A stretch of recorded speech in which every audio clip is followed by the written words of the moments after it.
परिचय। हमारे शरीर की पांचों ज्ञानेंद्रियों में नेत्र सबसे महत्वपूर्ण अंग है। नेत्रों से ही हम देख पाते हैं और अपने आसपास के विचित्र संसार की प्रशंसा कर पाते हैं। हमारे नेत्र हमें दुनिया के रंग दिखाते हैं। उद्देश्य।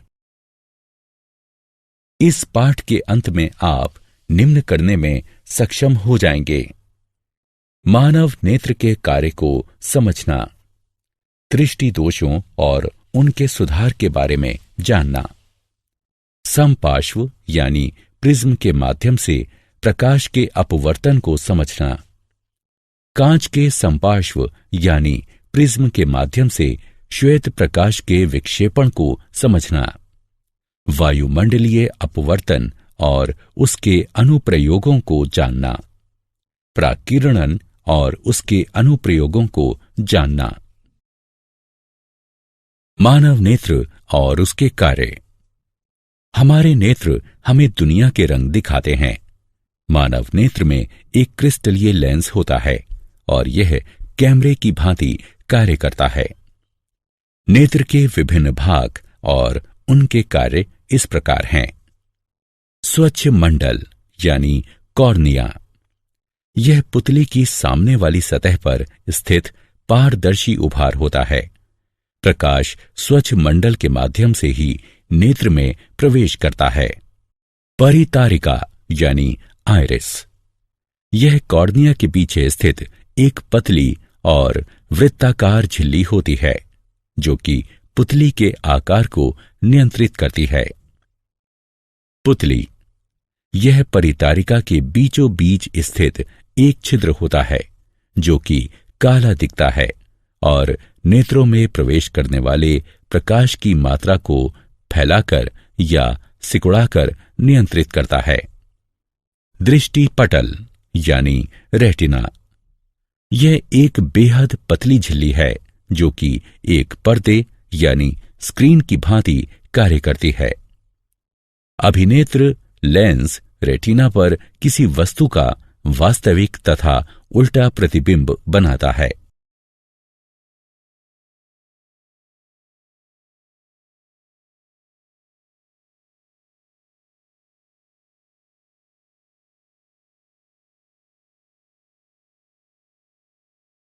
समंजन क्षमता। मानव नेत्र लेंस फोकस दूरी को बढ़ाने या घटाने में सक्षम होते हैं। इसे समायोजन की क्षमता कहते हैं।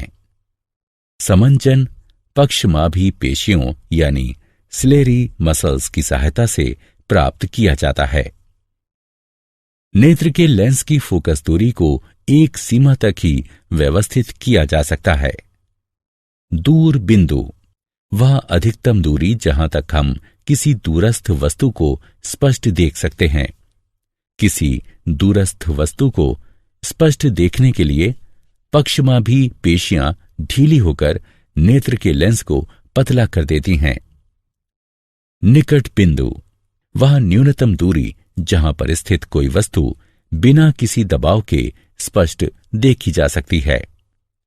निकटस्थ वस्तु को स्पष्ट देखने के लिए पक्षमाभी पेशियां संकुचित होकर नेत्र के लेंस को मोटा कर देती हैं।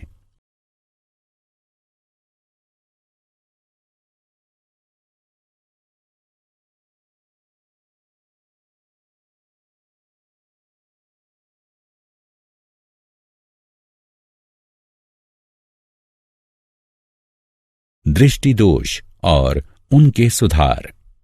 कुछ अपरिवर्तनीय दोषों के कारण नेत्र अपनी समंजन क्षमता खो देते हैं।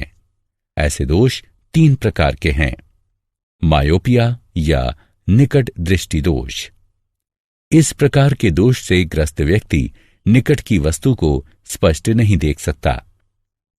वस्तु का प्रतिबिंब रेटिना के सामने बनता है।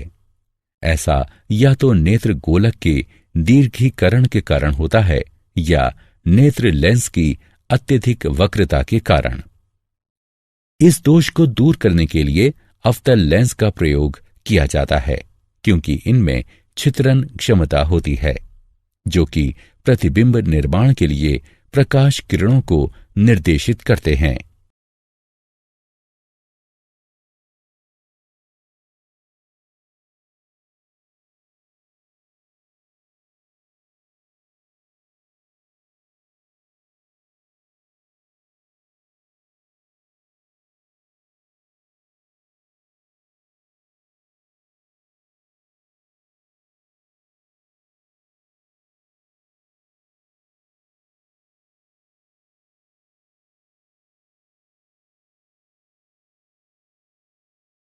दीर्घ दृष्टि दोष और उसका सुधार। हाइपरमेट्रोपिया या दूर दृष्टि दोष। इस प्रकाश के दोष से ग्रस्त व्यक्ति दूरस्थ वस्तुओं को स्पष्ट नहीं देख पाता है। इसमें नेत्र लेंस के द्वारा प्रकाश किरणों का प्रतिबिंब रेटिना के पीछे बनाया जाता है। ऐसा या तो नेत्र लेंस की केंद्रीय लंबाई की वृद्धि के कारण होता है या नेत्र गोलक के आकार में कमी के कारण। इस दोष को सुधारने के लिए उत्तल लेंस का प्रयोग किया जा सकता है, जो कि प्रकाश किरणों को रेटिना पर अभिमुख करता है, जिससे प्रतिबिंबीकरण होता है और व्यक्ति दूरस्थ वस्तु को स्पष्ट देख पाता है।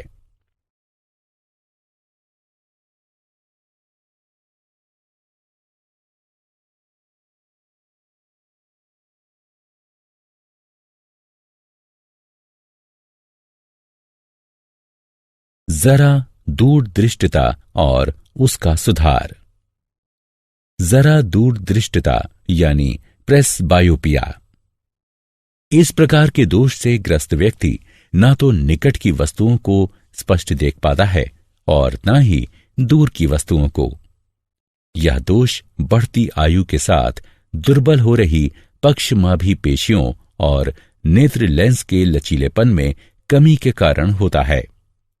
इस दोष को दूर करने के लिए व्यक्ति को द्विकेंद्रीय लेंस धारण करने पड़ते हैं, जिनमें ऊपरी भाग में अवतल और निचले भाग में उत्तल लेंस होते हैं।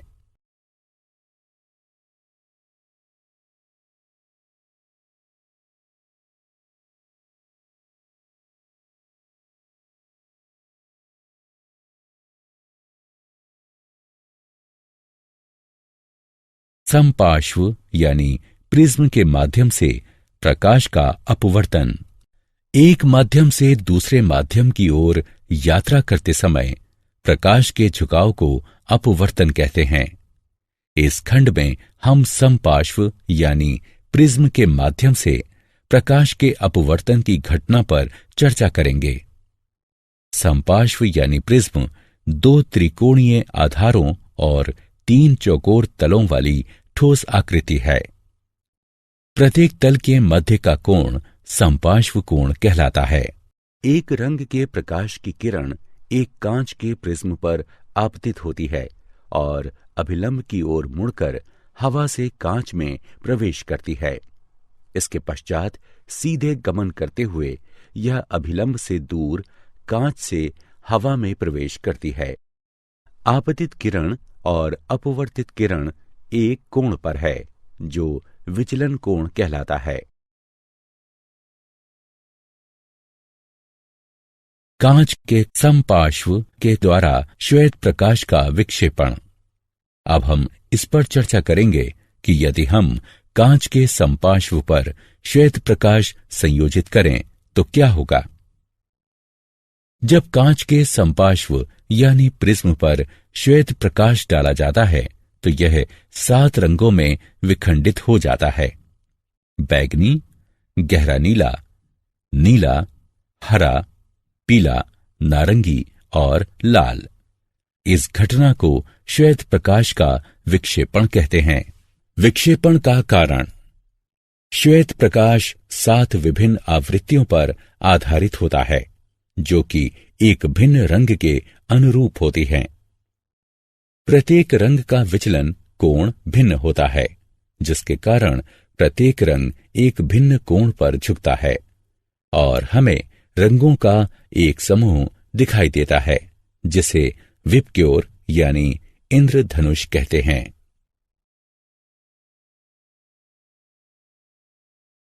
पुनर्संयोजन और इंद्रधनुष। पुनर्संयोजन। आइजैक न्यूटन ने देखा कि यदि वो कांच के दो समपार्श्वों यानी प्रिज्मों को एक दूसरे के इस प्रकार समानांतर रखते थे कि वे एक दूसरे के उलट हों, तो एक समपार्श्व यानी प्रिज्म में प्रविष्ट होने वाला श्वेत प्रकाश 7 रंगों में विखंडित हो जाता था, और जब यह सतरंगा प्रकाश दूसरे समपार्श्व पर आता था तो पुनः श्वेत प्रकाश में परिवर्तित हो जाता था। इसे ही पुनर्संयोजन कहा जाता है। हम सबको वर्षा के पश्चात इंद्रधनुष का दृश्य देखना अच्छा लगता है। यह एक प्राकृतिक घटना है जो कि प्राकीर्णन का परिणाम होती है। इंद्रधनुष आकाश में सदैव सूर्य की विपरीत दिशा में प्रकट होता है।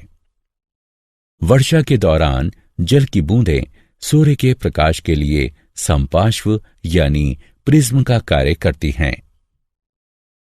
जल की बूंदें अपरिवर्तित होती हैं, प्राकीर्णित होती हैं और फिर सूर्य के प्रकाश को इंद्रधनुष बनाने के लिए आंतरिक रूप से परावर्तित करती हैं। पुनर्संयोजन ऐसी घटना है जो कि विक्षेपण का विलोम है। इंद्रधनुष एक प्राकृतिक रूप से होने वाली घटना है जो कि सूर्य के प्रकाश के विक्षेपण के कारण होती है। इंद्रधनुष आकाश में सदैव सूर्य की विपरीत दिशा में दिखाई देता है।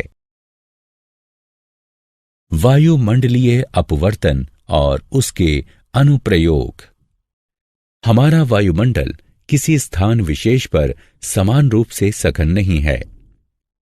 स्थानीय परिस्थिति पर निर्भरता के कारण यह धरातल के निकट गर्म या ठंडा हो सकता है।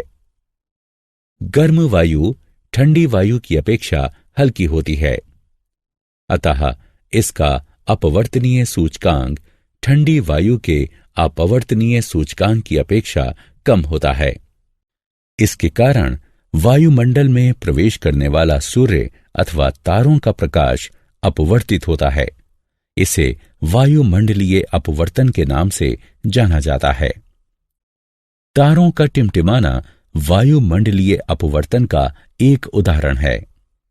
तारों से आ रहा प्रकाश जैसे ही वायुमंडल से होकर गुजरता है, तारे की वास्तविक स्थिति की अपेक्षा उसकी सामान्य और आभासी स्थिति दिखाई देती है।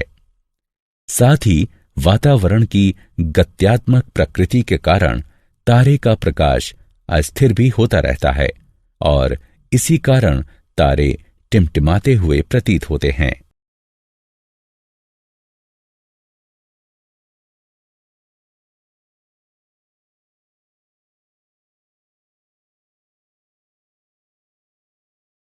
हमारे हिसाब से सूर्योदय तब होता है जब सूर्य क्षितिज से ऊपर आता है। जब सूर्य क्षितिज से नीचे होता है तब वायुमंडलीय परतों के घनत्व में अंतर के कारण सूर्य का प्रकाश वायुमंडल में प्रविष्ट होते हुए अपवर्तित होता है। इसके कारण सूर्य क्षितिज के ऊपर दिखाई देता है और सूर्य के वास्तव में क्षितिज पर पहुंचने से 2 मिनट पूर्व हम सूर्योदय देखते हैं। इसी प्रकार वायुमंडलीय अपवर्तन के कारण ही सूर्यास्त हमें 2 मिनट देर से दिखाई देता है। प्रकाश का प्राकीर्णन और उसके अनुप्रयोग। वायुमंडल से होकर गुजरने के दौरान धूल कणों और वायु अणुओं के द्वारा प्रकाश फैल जाता है। इसे प्रकाश का प्राकीर्णन कहा जाता है। प्राकीर्णित प्रकाश का रंग प्राकीर्णित हो रहे अणुओं के आकार पर निर्भर करता है। टिंडल प्रभाव। जब प्रकाश किसी कलीलीय घोल पर डाला जाता है तो वह कलीलीय कणों के द्वारा प्राकीर्णित हो जाता है और इस कारण प्रकाश पथ दिखाई देने लगता है। इसे टिंडल प्रभाव कहते हैं।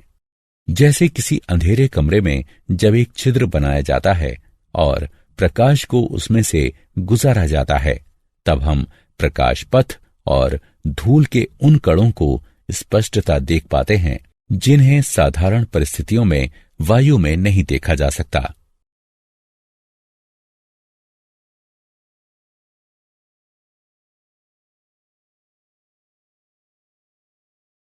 प्रकाश का विकिरण और उसके अनुप्रयोग। प्रकाश के विकिरण के उदाहरण निम्नलिखित हैं। आकाश का रंग। जब सूर्य का प्रकाश वायुमंडल से होकर गुजरता है तो अन्य रंगों की अपेक्षा नीला प्रकाश अधिक विकिरणित हो जाता है, क्योंकि नीले रंग का तरंग दैर्ध्य वायुमंडल के अच्छे कणों के द्वारा विकिरणित होने के अनुकूलतम होता है।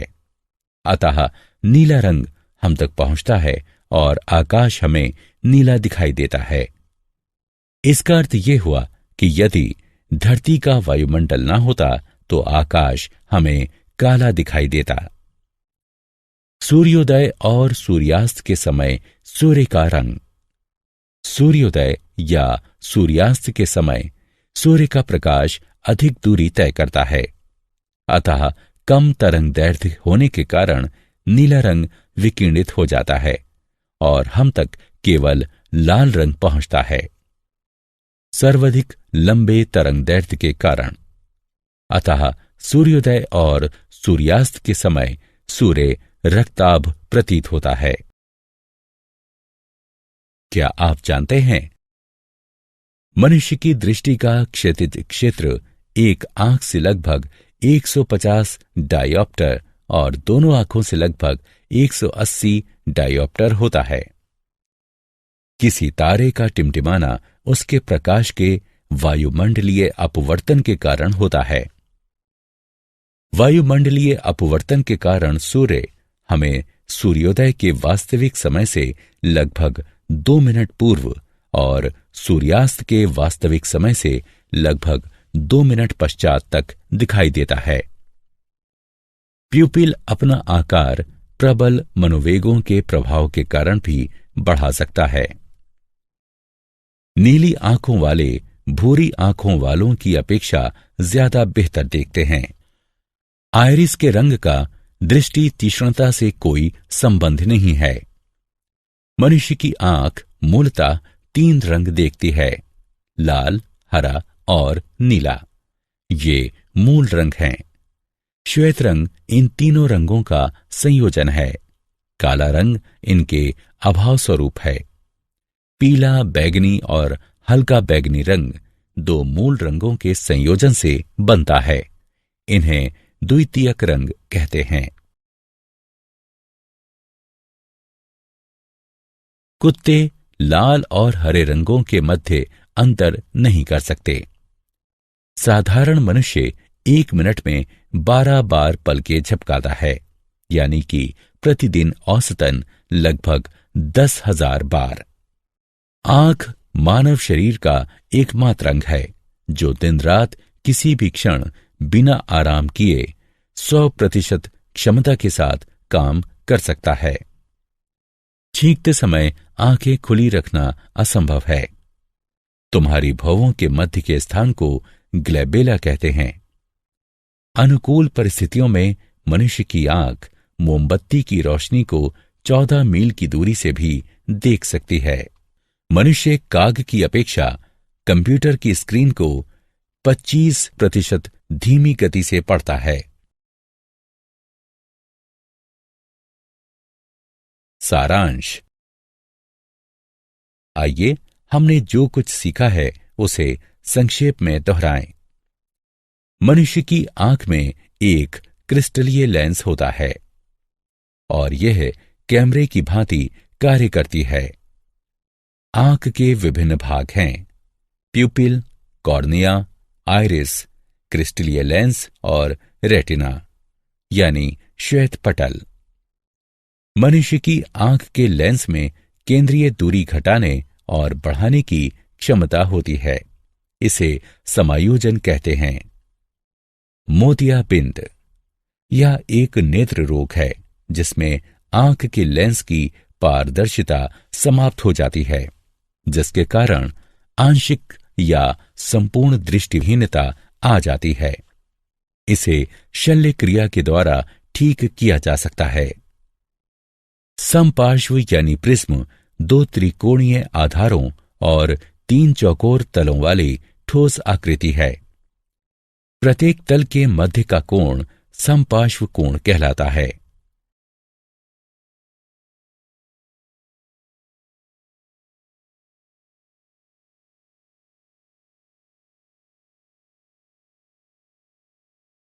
जब कांच के समपार्श्व यानी प्रिज्म पर श्वेत प्रकाश डाला जाता है तो ये 7 रंगों में विखंडित हो जाता है।